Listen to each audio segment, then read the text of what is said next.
It's not just arias that fill the air in Colorado's historic opera houses. There's so much more to experience and enjoy. So joining me now, Mike Harrington, Executive Director at the Wheeler Opera House in Aspen. Hello. Hi, thanks for having me. Absolutely. Mike, where are you in the Wheeler Opera House right now? So we have an event in the theater today, so I'm joining you from our administrative offices, which are located in the basement level of the Wheeler Opera House here in downtown Aspen. You're in the basement. You're the Phantom of the Opera. Okay, gotcha. Share with us a little bit of the Wheeler Opera House's history. Sure. So the Wheeler Opera House is one of Aspen's most iconic landmarks. It was built in 1889 by Jerome B. Wheeler, and it's been at the heart of the town's cultural life ever since. It has survived fires, economic ups and downs, and several major renovations, all while staying true to its original character. The architecture itself is part of the experience, with Italianate and Romanesque revival styles that make every performance feel special. It's not just a venue, it's a living piece of Aspen's history that continues to bring people together. Wow, that sounds like an opera house. What makes an event at the Wheeler so special? Well, one of the things that makes an event here so special is the incredible blend of people that gather to have a shared experience. That's one of the remarkable things about live entertainment anywhere. But here, local families with children will sit next to international visitors who sit next to ski bums, who sit next to industry thought leaders. Our audiences are really an eclectic mix from all walks of life, and that creates a unique and energized environment that is part of what makes Aspen and the Wheeler so special. That's amazing. All right, tell me, what do you have lined up for the remainder of the season? What can I get in on?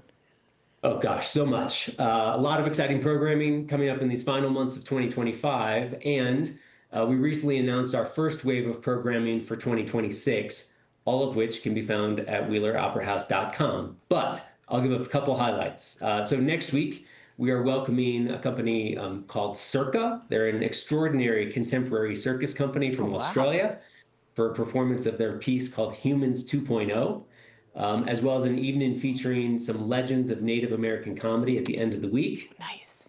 At the end of the month, we welcome choreographers Cost and Mayer, who are social media superstars with, I think, more than 3 million followers on Instagram and TikTok. Oh my gosh.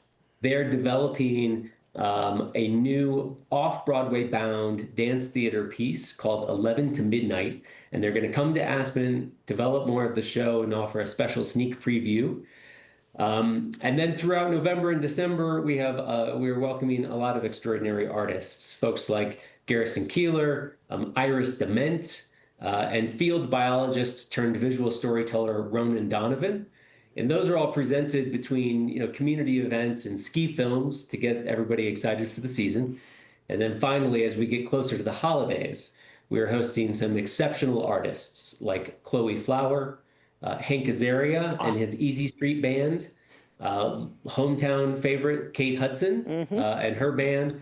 And then we're bringing in the new year with magician Jen Kramer for 2 shows that are perfect for all ages.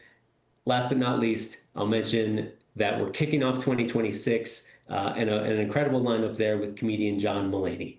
Oh my gosh, that's amazing.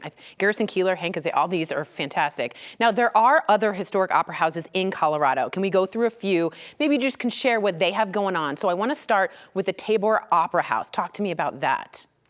Sure. So the Tabor Opera House in Leadville is closing out its season with 2 films in October, including favorite Ghostbusters. Yes. It will reopen next spring with a full slate of shows, including live music, theater, comedy, and more, plus history tours, which is something all of our opera houses on the circuit offer. Fun facts, the Tabor has hosted luminaries like Oscar Wilde, John Philip Sousa, and Buffalo Bill. It's undergoing a multi-year historic rehabilitation to restore it to its previous glory. Buffalo Bill? Okay, unbelievable. What about the very popular, the Central City Opera House? Sure. Central City Opera, located just 35 miles west of Denver, hosts a month-long opera festival each summer from late June to early August, featuring a series of 3 shows, dinners, and other special events. The 2026 festival will include The Ballad of Baby Doe, marking both Colorado's 150th birthday and the 70th anniversary of the opera's world premiere on Central City's historic stage.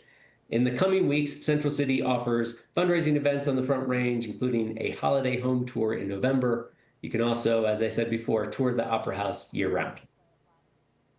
Amazing. Okay, we have a little bit of time, but I want to go to Telluride, the Sheridan Opera House and the Wright Opera House in Ouray. Those could be really special. What can you tell us about them? For sure. Sheridan Opera House and the Wright Opera House are great places to visit in the winter. They're close to Colorado ski resorts and famous hot springs. They offer a perfect après-ski and après-soak experience. The Sheridan presents the country and roots duo The War and Treaty with American Idol star Thunderstorm Artis on November 15th. Then for the holidays, the Sheridan proudly offers a musical featuring Butch Cassidy's legendary 1889 Telluride bank heist, Wow. as well as a holiday burlesque.